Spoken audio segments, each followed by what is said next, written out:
ஓ பன்னீர்செல்வம் அவர்கள் பொன்மனச்செம்மல் புரட்சித் தலைவர் எம்ஜிஆர் அவர்களுக்கும் புரட்சித் தலைவி ஜெயலலிதா அவர்களுக்கும் துரோகம் இழைத்து விட்டார் என அனைத்திந்திய அண்ணா திராவிட முன்னேற்றக் கழகத்தின் உண்மை தொண்டரும் புரட்சித் தலைவி பசுமை தமிழகம் அறக்கட்டளை நிறுவன தலைவர் சுந்தரராஜன் கூறியுள்ளார்.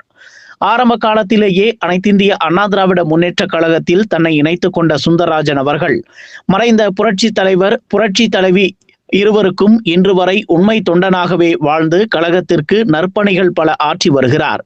முன்னாள் முதல்வர் புரட்சி தலைவி ஜெயலலிதா அவர்கள் பரப்பன அக்ரஹாரத்தில் உள்ள சிறையில் இருந்து விடுதலை செய்ய கோரி சிறை அருகே உள்ள சாலையில் உண்ணாவிரதம் இருந்து உடல்நிலை மோசமாகி பின்பு மருத்துவர்களால் அவர் பரிசோதிக்கப்பட்டு உண்ணாவிரதத்தை கைவிட்டார்.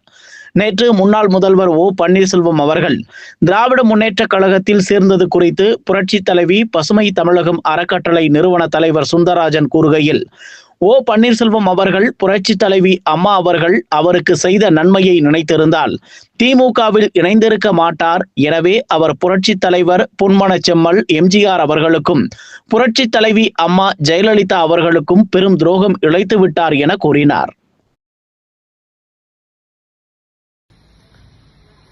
ஓபிஎஸ் அவர்கள் திமுகவில் இணைந்துள்ளார். இது பொன்மனச்செம்மலுக்கும் புரட்சி தலைவிக்கும் செய்த துரோகம். தமிழ்நாடு ஒருபோதும் இதை மன்னிக்காது.